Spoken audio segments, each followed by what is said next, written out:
Praise the lord. అందరూ ఎలా ఉన్నారు? అందరూ బాగున్నారు అనుకుంటున్నాను. నేను మీ పాస్టర్ హేలీ. మీకు ఒక సంఘటన చెప్పాలనుకుంటున్నానండి.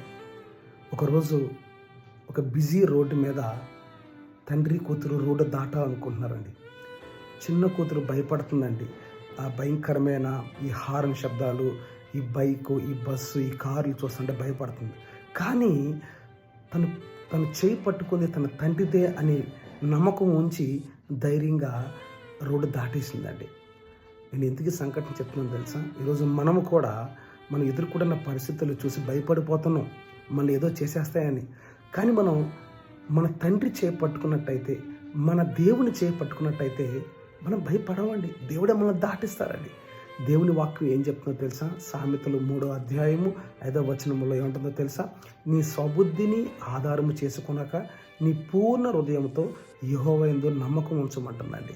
మనము మనుషుల మీద నమ్మకం ఉంచడం కాదు, మన తండ్రి, మన దేవుని మీద మన నమ్మకం ఉంచితే దేవుడే మనల్ని దాటిస్తారండి. దేవుడు మనల్ని దీవించి ఆశీర్వదించునుగాక.